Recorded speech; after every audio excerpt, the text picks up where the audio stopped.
the hour, so let's jump right in.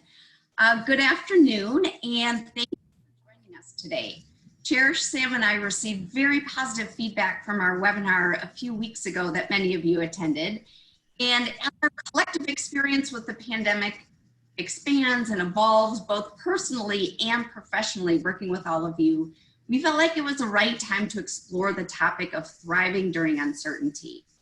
So we have a great group of people on the call today. Excited to have you all here. And I think we'll start out with some introductions and then we'll jump into the discussion. So Cherish, would you like to introduce yourself? Sure. Thank you everybody for joining us here today. My name is Cherish De La Cruz and I am an estate planning attorney here in Atlanta, Georgia. My office is in Buckhead. I do estate planning, business succession planning, and I'm a mom of 3 and have several leadership positions on a couple of boards. Sam? Right. I'm Samantha Haloka. I have been with Northwestern Mutual for 21 years. We do comprehensive financial planning for professionals, dual income households, women physicians, and business owners.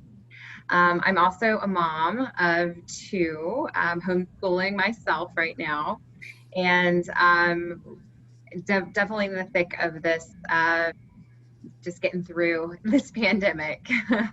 Mandy, how about you?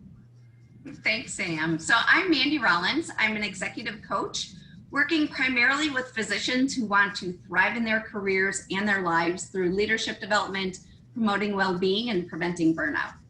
I'm also a mother of 2. I'm also in the throes of things right now. I live and am based out of Atlanta, Georgia, and my clients are all around the nation. So our commitment to you this afternoon is that by the end of the webinar, you will know the 3 C's to thrive during uncertainty. You'll have strategies to take action and plan for the future. And you'll feel confident that you can control many aspects of your work and life. And we're here to help you do that. So we'd like this to be informal and conversational. Feel free to post questions that you have in the chat box. Cherish is going to be watching that. And then also at the end of kind of the presentation piece, we're also going to open it up for a Q&A period. So when you have questions, just please jump in and we would love to hear from you. The first C is compassion. And you'll see that on the next slide. Sure, see if you can move it. Oh, there it goes. Yeah, there we go. So compassion has 2 parts. It's both an understanding of pain. It could be your pain, it could be another's pain. In this pandemic, it's kind of a collective pain and a desire to mitigate that pain. So having compassion for yourself is acknowledging where you are right now, your thoughts, your feelings, your actions or your lack of actions, and accepting them as they are. Wherever you are right now, it's okay. Part of compassion is letting go of judgment. There's no need to should yourself right now. You know, if you start beating yourself up or you hear yourself saying or thinking things like, oh, I should be more productive, or I should have a plan for when our practice reopens, or I shouldn't have another glass of wine or eat another brownie, just stop yourself right there. So stop the judgment, stop the shame. And similarly, if you hear yourself saying or thinking things like, oh, my husband or my wife should know this is a difficult time for me, or my resident should really be ready to respond to this situation, that's judging others. And again, just recognize it and try to stop yourself.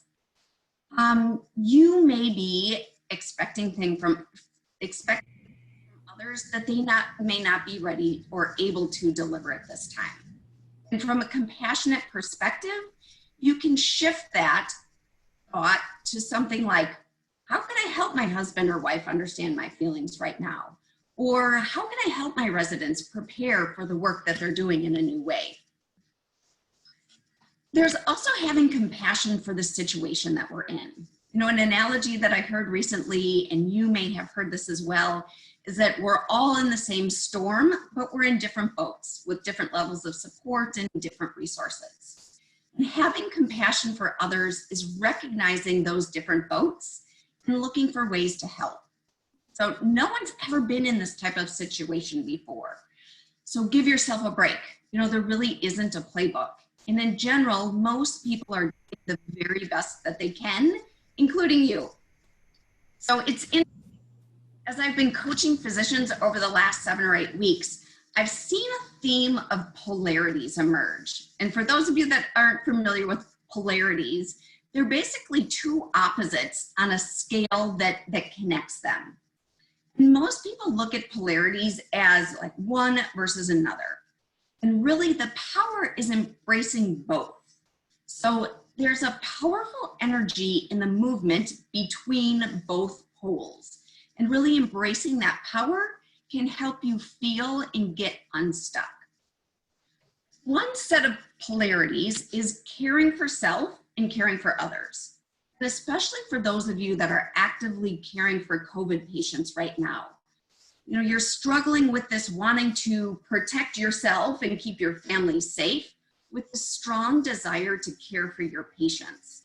And it's not an either or, there is a both in there. Really a way to bring both of those needs and desires together and move between them.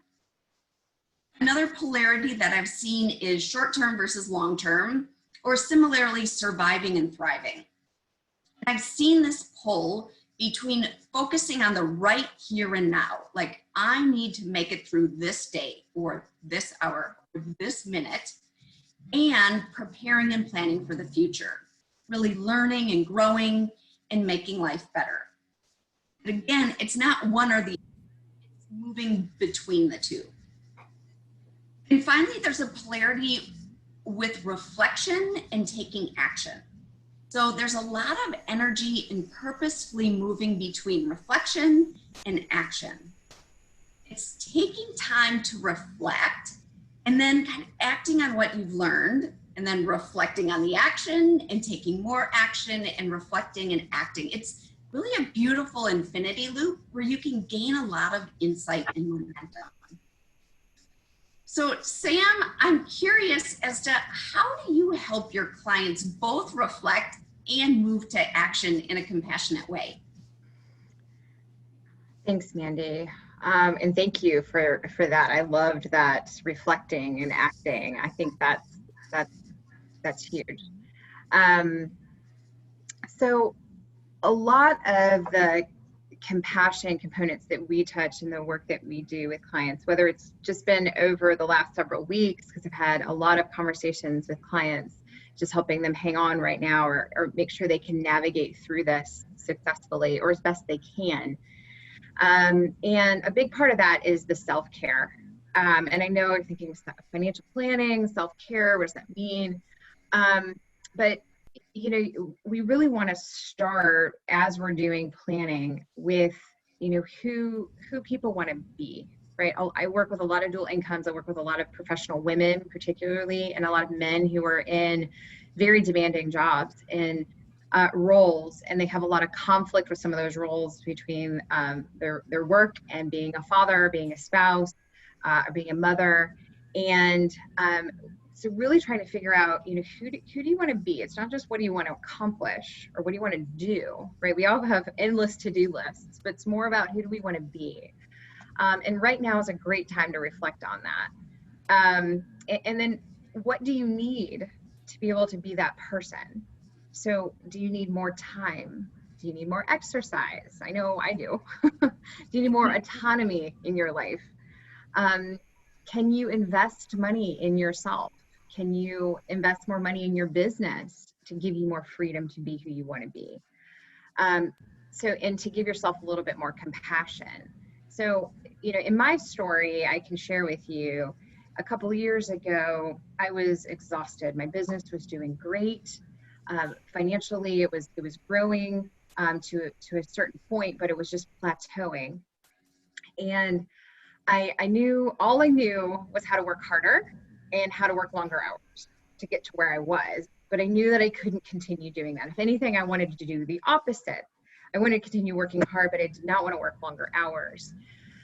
So something had to change, and I wanted to be a spouse and a mother who was very present with her family, and also still continue to be the relationship that my clients need, as well as be able to provide the service that they deserve. So while earning while earning a great living for my family, and to afford to give back to the community.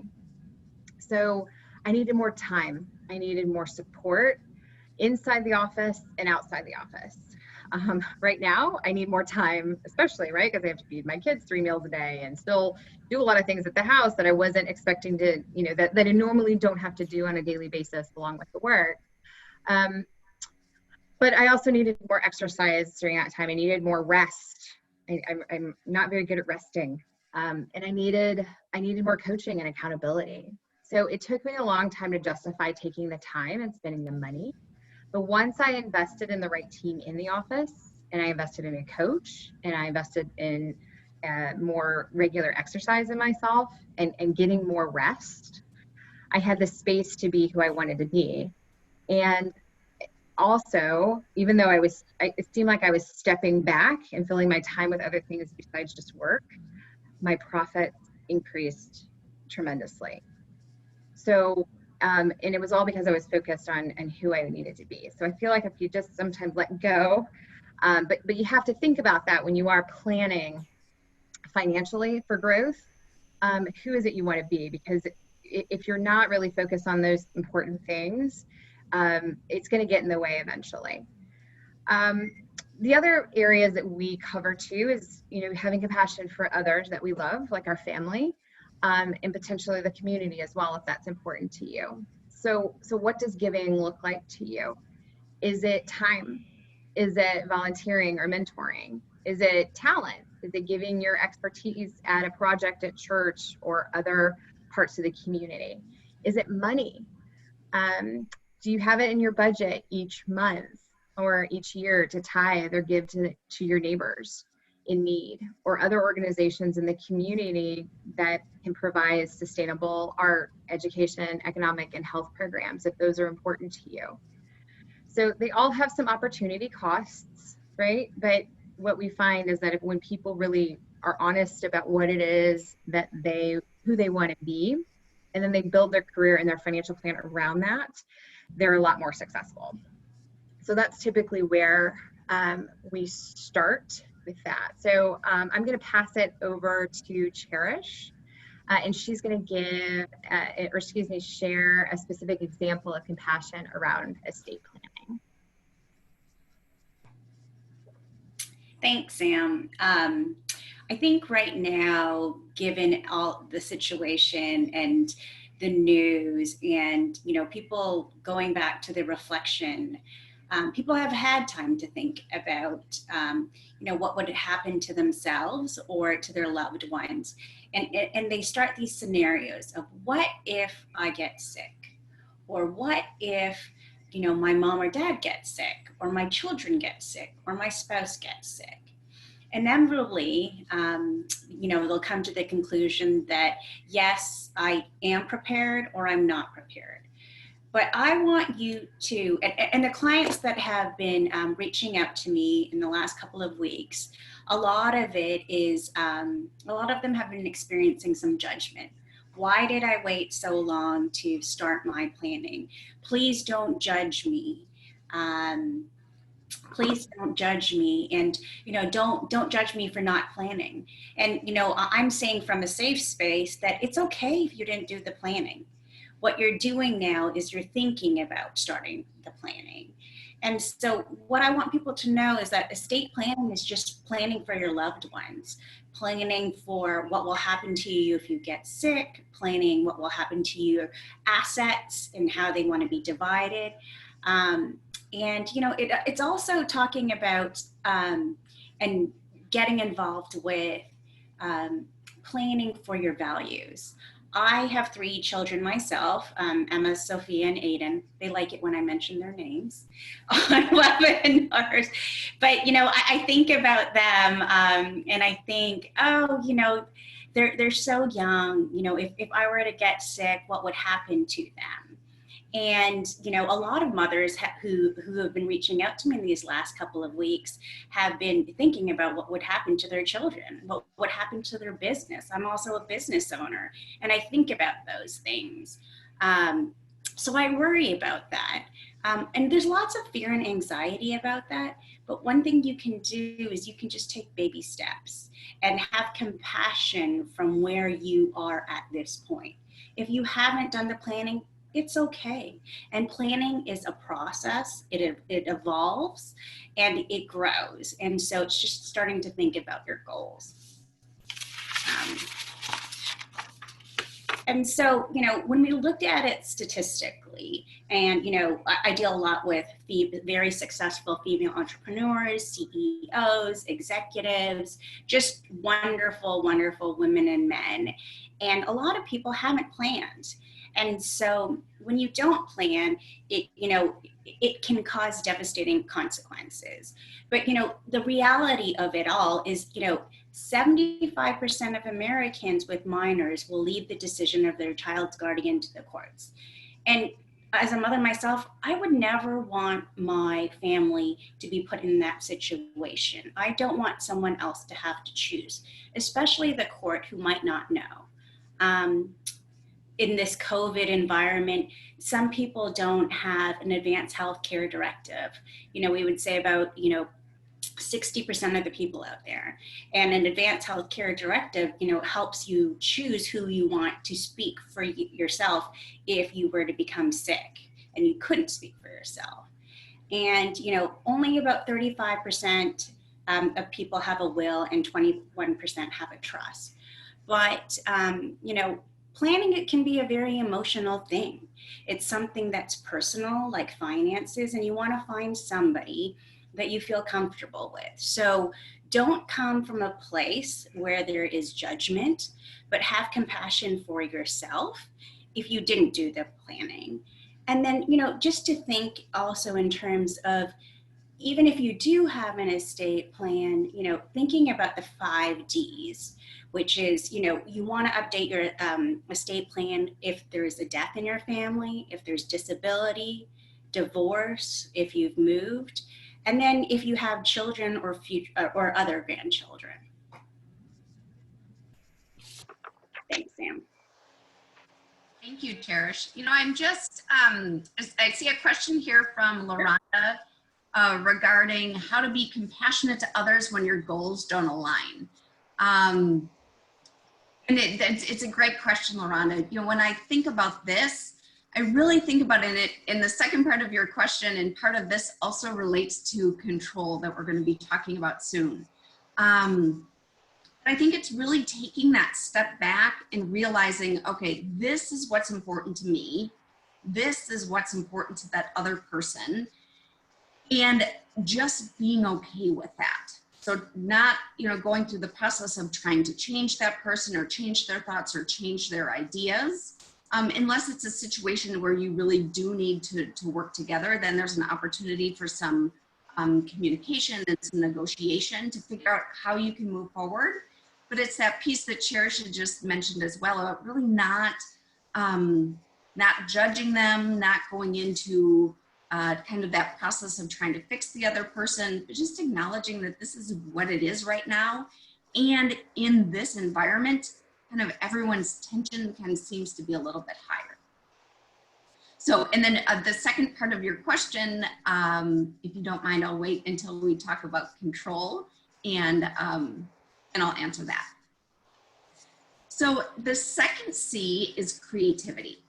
And times of crisis allow creativity and innovation to really germinate and bloom. It's a unique time for you to reflect on what's important to you, what really matters, and start painting a picture of what you want your life and work to look like on the other side of COVID-19. So asking yourself the questions like, what did I learn? What can I still learn? What external factors will shape how life and work are different? What internal factors will shape how life and work will be different? And once you've asked yourself those questions, look for the themes. How can you connect the dots to kind of paint that picture of what you want your life and work to be? When you paint that picture, create that vision, consider both the doing and the being. And the doing is really the action. What actions are you taking or not taking? What new boundaries do you want to create? What are you going to say no to that's maybe not serving your vision anymore? This painting the picture that you're painting. And then the being is, how do you plan to show up as a person, as a leader, as a parent? Will you be more patient or more assertive? Will you choose to be more present? Will you be more calm or more energetic? So you have the ability right now to creatively paint this picture of your future. So Sam, I'm interested, what does creativity look like or allow for your clients? Sure. So when helping people plan financially for either the present or for the future, we often start with the questions, what's most important to you? How do you want life to look over the next few years, the next 10 years, the next 30 years ahead? But I'm not asking how much, should be in the savings account, right? Or in the 401k. Sometimes people answer with those questions and I have to back them up and say, no, that's not what I'm asking. What I want to know is what's going to motivate you to grow financially, and what is most important, what is most important that your money needs to provide, right? Money is really just a tool to hopefully accomplish some of the things that we want to accomplish later, right? Or give us space and the time to do what we want to do. So goals are really important when it comes to financial planning, and making sure that you take time to create those if you haven't really sat back to think about those things. So something to understand too about financial planning is that it's not a one size fit all, right? So you can't just go to the internet and say, hey, what should my financial plan look like? Because everyone is at a different starting point. Where you are right now, as you start working towards your financial security, is different from where your neighbor is, where your best friend is, where your sister or your brother are. You also have different goals, your own dreams for the future. Maybe someday you want to start your own business or put your kids through college. Maybe you want to have a big family or retire to a vacation home in the mountains, or disappear for months at a time, right, in foreign countries. So you are unique. Your circumstances are unique, and a financial plan to put you on track for your goals should also be unique. So, finally, financial planning is not a one-time event. The only thing that you can count on in life is that things are going to change. We have all just experienced our inability to control circumstances. Living through social distancing and other experiences in the future will cause our priorities to evolve, and our finances do too. So your financial plan needs to keep up with you. So take a moment to just jot down some of the life changes that could affect your priorities or your plans going forward. And don't forget things like getting married, or potentially getting divorced, having children, kids moving out, kids moving back in, deciding to buy a house or a vacation home, starting a business, giving back significantly with your time or with your money, getting a promotion or a raise, even losing a job, benefits changing if you were to switch jobs, retiring, a family member getting sick, or or passing away. One thing to remember too, it's very important with financial planning, is it's never too late, and it's definitely never too early to start the planning process. Sometimes people will come to me and say, hey, I don't really have any money, but I've got this income and I want to make sure I'm doing all the right things. It's never too early to start. to start. So don't think you have to have a certain amount of money in the bank or to invest to feel like you're worthy of a financial plan. Some of my best financially positioned clients are young and they're just starting out in their careers. They're set because their habits of budgeting, managing risks, saving, and keeping emotions out of the market are great before they reach their highest income earning years, right? So if they can be really good savers when they're not making nearly as much money as they will someday, they're going to be great savers for the rest of their life. They're also saving before life gets really expensive, right? When we add children or we add the bigger home, right? And before you know it, your monthly budget has doubled, right? So if they have good habits before all of that starts to happen, we can usually keep them on track for the long run. So your priorities and your perspective can change when big life events happen, and when small things do too. But even just getting older or watching someone go through these, I know I've had a lot of people contact me during this COVID-19 because they've never seen anything like this, and they're seeing so many of their friends going through financial difficulty that they want to make sure that they're. So your life is constantly evolving, but if you don't check on your financial plan regularly, it's going to stay the same. So like Parrish had mentioned earlier, with estate planning, it's a process.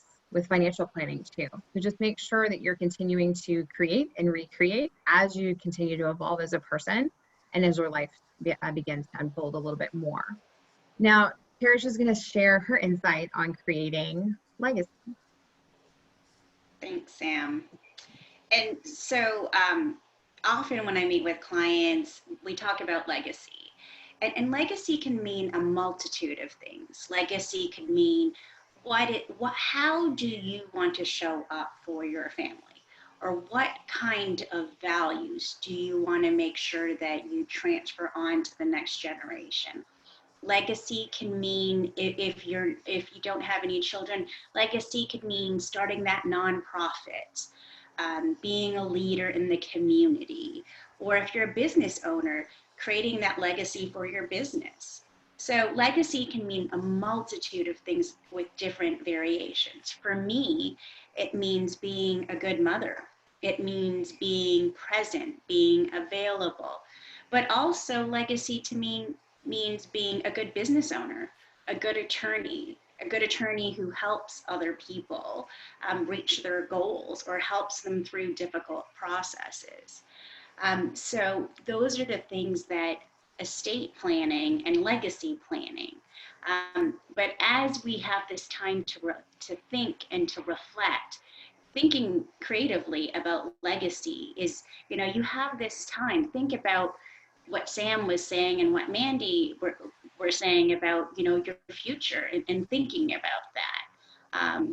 And so there are some definite creative aspects in terms of that.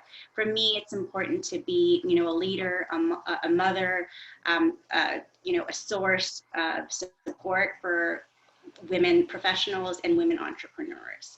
And so I want that to be my legacy. Mandy? All right. The third C is control. And it's really about focusing on what you can control and letting go of the rest. There is no reason to waste energy focusing on situations and things that are out of your control or that you can't control.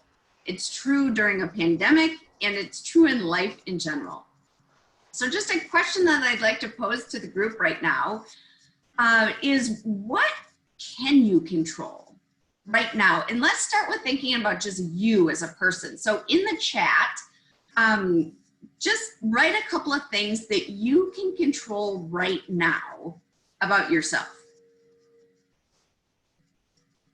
And we'll see as some things come in here. You can control what you eat. You can control what you drink, when you go to bed, when you wake up. How I respond to situations. Yes, you can control that. What I focus on, my mental health. I can control my attitude. Yes, attitudes again. Perspectives. Yeah, all of those things. You can control,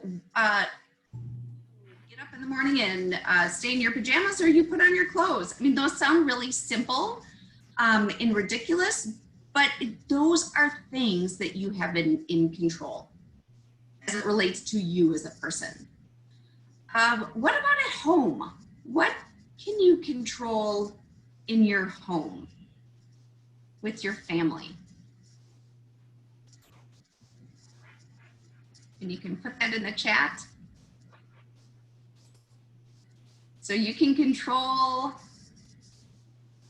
Yes. yes, that your home is neat and clean. Yes, Yes. excellent.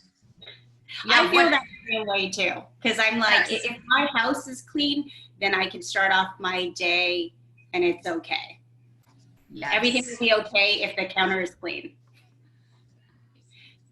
We have your hours dedicated to work and family. Yes, you can set up your hours. You can take control of that piece, which is both family and work related. You know, for some people, you can decide how you get food. Do you order food out? Do you order groceries and have them delivered? Do you go to the grocery store and pick those up?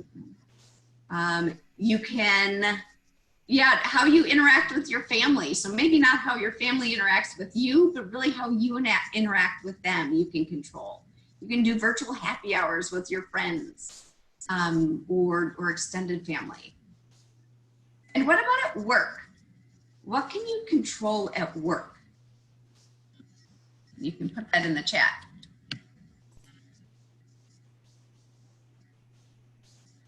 Well, I think Diane had said hours, the Yes. number of hours you work. That you dedicate to work, so setting some boundaries there. Mm-hmm. Yeah, you know, it's interesting. Many of my clients are surgeons in academic medical centers. And two of them last week told me that because they aren't operating as often, that they both finished and submitted papers that they've been working on for months. And one of them actually submitted one paper and has two more in process. So that's definitely something that they can control at work of now that they don't have as much clinical responsibilities, they can focus on some of their research. So we have some other things coming in here. Projects that you accept, yes. Hours that you are willing to have meetings, communicating with colleagues in your team, ensuring the health and well-being of your team, yes, especially as many of you are leaders or you have your own practices. Some of you are residency directors. You definitely have control over those aspects of your job. Professional guidance. Yeah, those are great comments. Thank you. You know, so I hope that you can see here that there is a lot under your control. And when you focus on those things, you'll feel and act more in control. You know, earlier this spring, we were teaching, I have a 7-year-old daughter, we were teaching her how to ride a bike in a park by our house. And there's a beautiful flat landscape path. There are flowers, and there's one spot that is a big, large hedge of bushes. And she was so worried about these bushes that she was going to ride off the path and she was going to, you know, hit these bushes, hit this hedge. She would think about the bushes. She would talk about the bushes. She would worry about these bushes. And once she learned how to ride her bike, guess what happened? Yes, she rode straight into the hedge of bushes. And she was okay. But of course she did, right? All of her energy, her focus, her sight path was on those bushes. And it's really the same thing here. If you focus on everything that's out of your control, you are going to feel and act out of control. And on the flip side, if you focus on what is in your control, then you're going to feel and act in control. So Sam, what's your sight path? What do you see as controllable? Well, right now we know that there are several things that are outside of our control financially for some of us. So like Mandy was saying, we can't focus on those too much because then it's going to distract us from the things that we can control, right? And it's not going to help us in remedy the situation. So one of the things that we can start with is the budget. So I know this is usually not a very fun exercise, and a lot of people will not look at their budget ever as a matter of habit. But it is a controllable, in a sense of you can at least look at it, right? We can at least control the act of taking a hard look at the budget.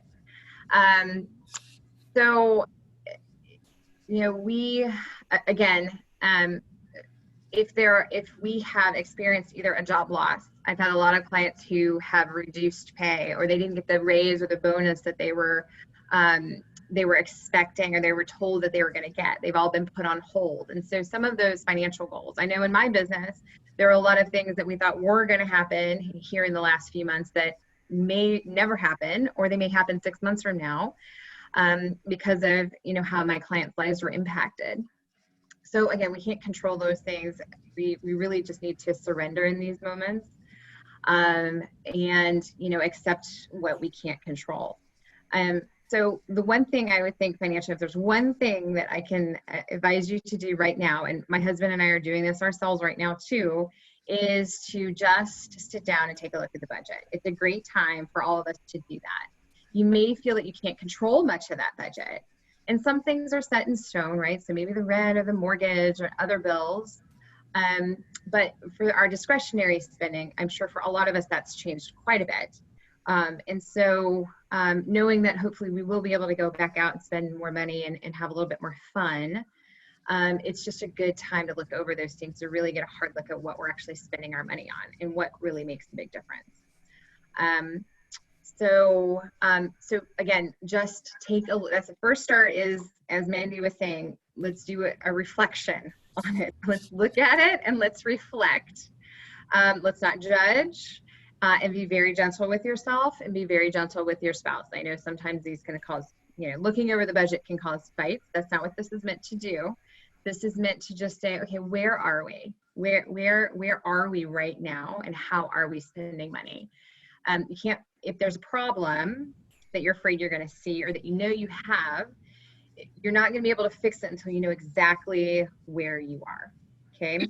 So you want to then, once you know what your budget is, and ideally what it should be, and make sure that you put a buffer in there for all the unexpected things that always come up, right? That don't necessarily have a line item. Give them a line item and a certain budget amount.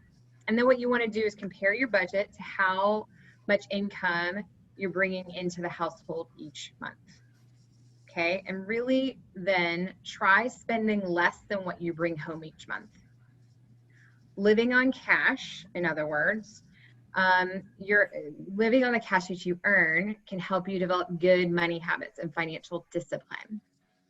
Only use credit cards when on a month-to-month basis, when you know that you can pay that credit card off every single month. And credit cards can be great to because it's easy with the credit card companies to know what you're spending your money on if you use their websites. But just be careful that it's not accumulating credit card debt. So again, just take a look at the budget and know where you are. That's a good first step. And then, like Mandy said too, once you get that reflection in there, then you can figure out simple ways to act and possibly improve those things. So the next thing beyond the budget is the overall financial plan. There are a few controllables here. With financial planning, there is the defense side of the game, right? Which is the base of our pyramid here. And then there's the offense portion of it.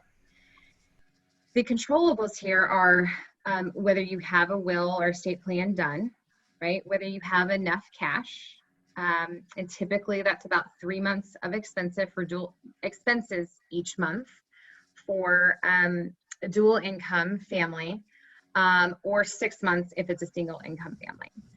If you feel like your job may be a little unstable right now, or you are anticipating pay cuts or layoffs, you may want to make that cash position a little higher than it normally is. And then the other thing is just restructuring your debt. So it's not bad that you have debt. It's just making sure it's structured properly so it's low interest and that you have a really good payoff plan for that debt. For the uncontrollables on the defense side, again, they're uncontrollable, right? You don't want to worry about somebody passing away. You don't want to worry about somebody getting sick. You don't want to worry about your mom and dad needing long-term care. But what you want to do is just make sure you have a plan for it. If it were to happen, a plan for it financially. And so same thing with the offense is just we can't really control what the market's doing, or how much capacity we're in time going to have from our income or from our business to save money, which is really what the offense is. But we can control at least having a plan and working that plan as well as we can, in the time and in the environment in which we get it. I just had a client today, he's probably one of my best savers, say that he's got to peel back on everything because he just found out he has a reduced salary for the unforeseeable future. We're not quite sure, so we're peeling back and just doing the minimum into some of these accounts. But we know we're going to be able to pick that back up eventually. But he's got a great plan, and we'll just get right back on when we're able to. So you just want to make sure that you have plans in place around these things. So just for the sake of time, I'm going to skip to my next slide. I can go further into some of these areas with folks. But the big thing to take away from planning in general is that 90% of your success in accomplishing your goals comes from you establishing a plan for saving, for asset allocation, for risk management, and then executing that plan with discipline over time. So that's 90% of your success. Okay, only 10% of your success is attributed to exactly which stock you pick, exactly which bond or mutual fund or company or ETF you choose. So just know that, again, you can't control the market, but you can control your plan and the discipline with which you execute that plan. So lastly, I would just say the other controllable, and this could be from a professional standpoint. This could also be from a personal standpoint, right? We probably have neighbors or certain people we're hanging out with. But you can control who you're hanging out with. You can control who's in your corner, who's helping you be that better version or be who you want to be. There's a saying that I was taught a long time ago, and I'm going to paraphrase it. But the person that you will be in 5 years is most heavily influenced by the people you surround yourself with and the books that you read. Or the stories you listen to is what I tell my kids, because there's so much YouTube and Netflix now, right? So the stories that we let ourselves listen to, right? They're super important, and the people that we surround ourselves with, those are going to be the biggest influencers on who we become in time. So it's really important to surround ourselves with great friends, great family, and also great professionals to help us, because we're not meant to do this alone. So in my space, or even when you're looking at finding a great attorney or great CPA or great other great business consultants, coaches, make sure you find someone that you would partner with that you trust, and that they come from a quality background and they have a very reputable practice, and that there's value in what you're getting for the fee and the time that you're putting into it and that you're getting from them. So with that, I'm going to turn it over to Cherish to share some more controllables around estate planning.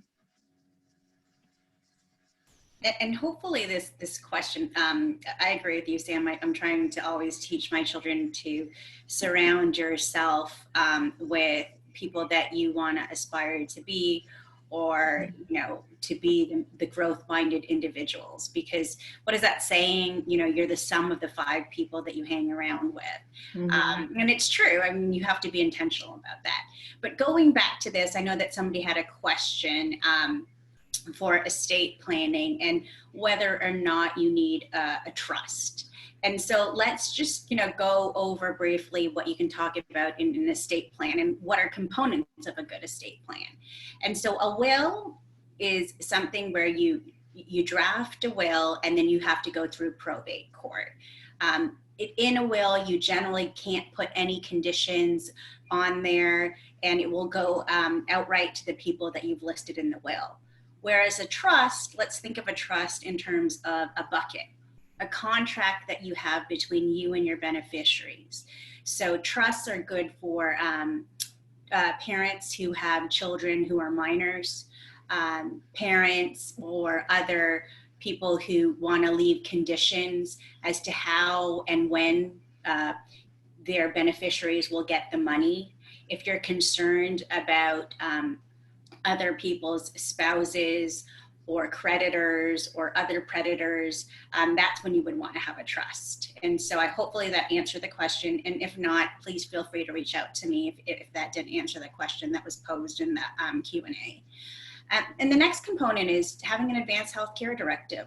One thing that I've seen on the news is the importance of choosing and having an advanced healthcare directive. How do you want to be treated if you were to get sick? That is something that you can control, that you have choice over right now, because you can pick that person. If not, the doctor will, make that own determination. But the doctor doesn't know you. Only your loved ones and the people that truly know you and your medical decisions can make that decision for you. But you need to have these legal documents in place. Another thing that we can control is making sure we have the right agent or an agent for a power of attorney for financial reasons. So, God forbid if you were in the hospital due to COVID or something else, who would take care of your finances? That is something that you can control and also have peace of mind over. And then also a HIPAA release, which is just, being able to obtain medical records. And that is the foundation. So here you can have control over those choices. If not, someone else will make those decisions, and generally it will be a court. And the court and the judge, they don't know you. They don't know your special family and business circumstances. So if there's anything, it's just having a little bit of control for the situation. Sam, if you can page forward. And so as we're taking time and, we're in the theme of reflecting, take this time to think about who you would want to choose to fill these important roles. And so, individuals, people who will act as your agent under a power of attorney.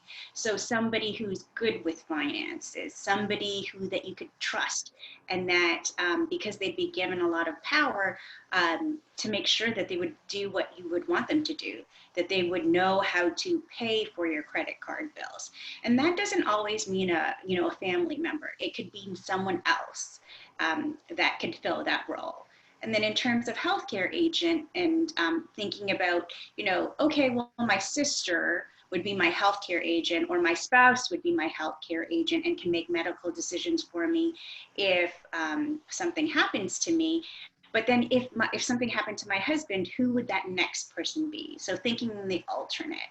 And these are things that you can start, that you would feel you would have control over.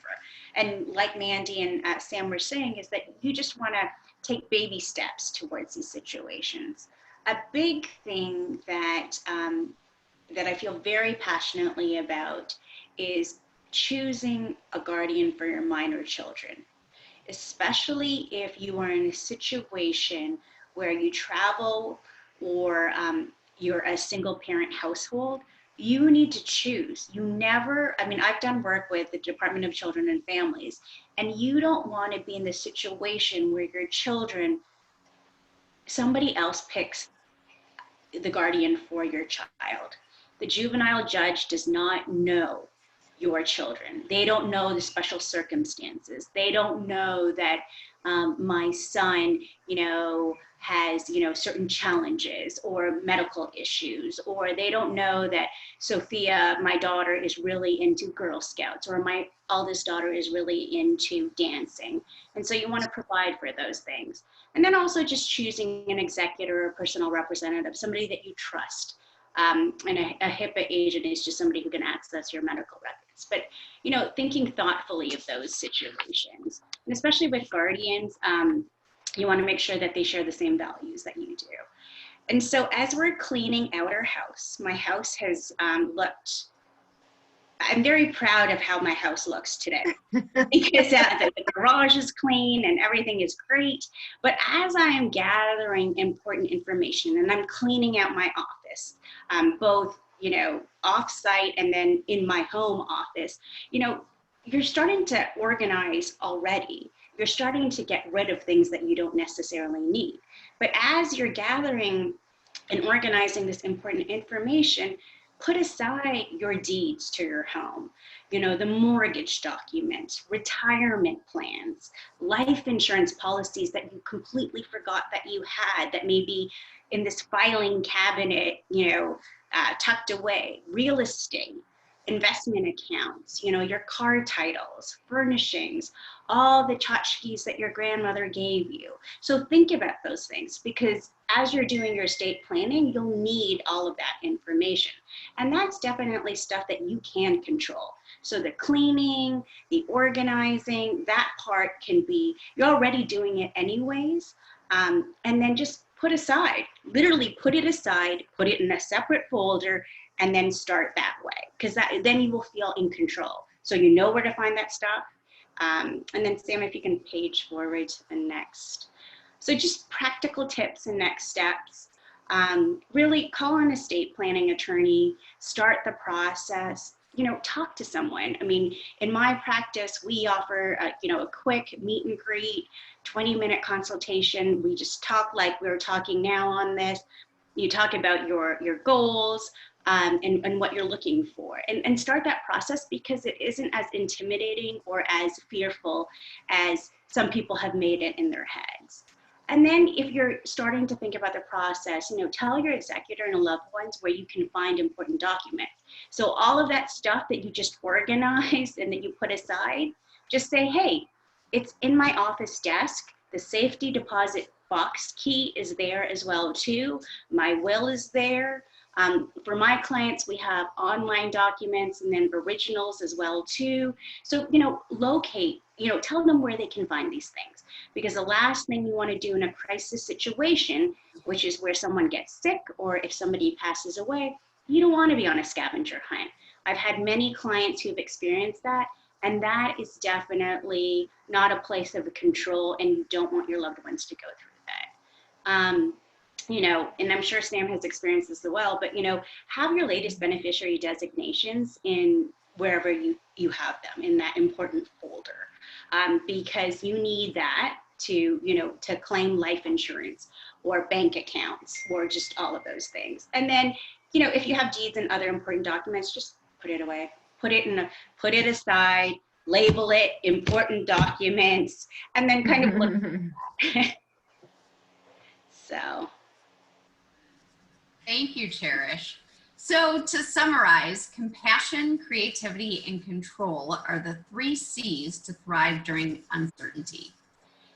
And as every excellent coach does, I'd like to leave you with 2 provocative questions. First, what do you want your post-COVID-19 legacy to be?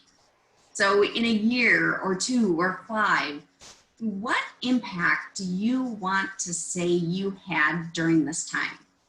An impact for yourself, being an impact on others, the impact in your community. What do you want that legacy to be?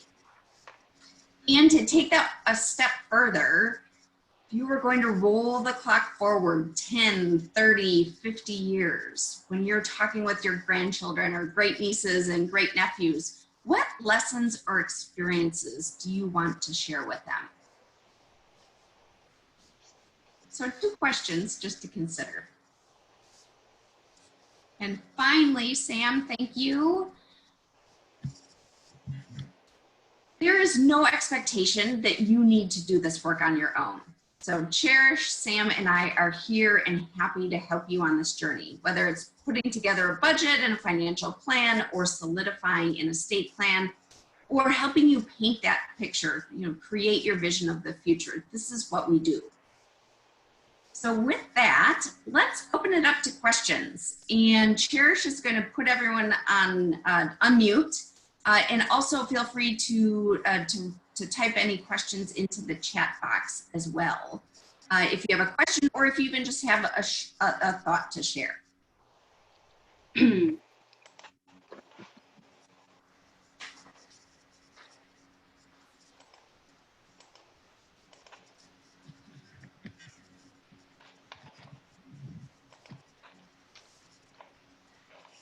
Okay. See anything coming in? I don't, but I don't know if I see, I'm not sure. Cicely, are you trying to, it says, you mentioned that you did another presentation last week. Was it on the same topic?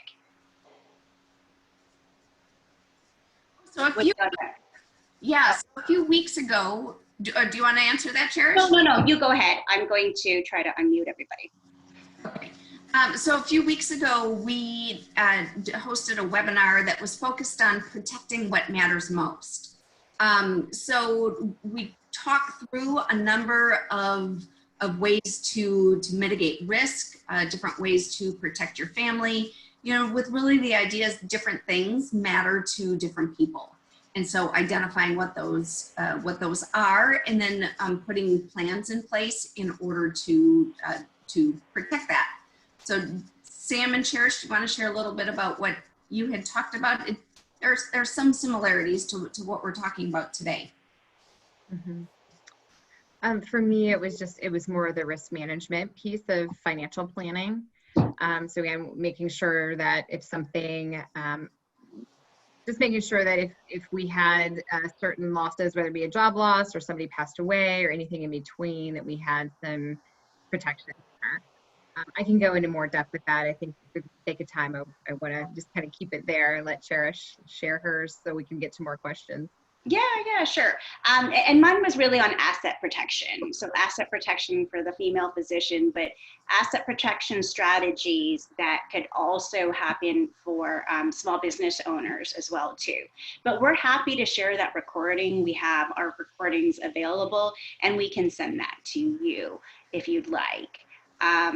And yeah. So, but yes, we will definitely send that to you. And that was LaRonda, right? LaRonda Julian? Yeah, okay, perfect. And I don't see any other questions. All right. Well, thank you very much. And we'd just like to say, if you do have another question or a thought and you'd like to run it past one of us, please don't hesitate to reach out. Like I shared before, we're here and happy to help you. And this is what we love to do. Yes, definitely. And thank you everybody for attending. We'll probably schedule another one of these in a couple of weeks as well too, as everything unfolds. And we wish you well, and we wish you health and hopefully happiness and sanity during this crazy time. But thank you everybody for attending. We appreciate you taking time out of your busy schedules. Thank you, everyone. Thank you. Thank you, Mandy and Sam.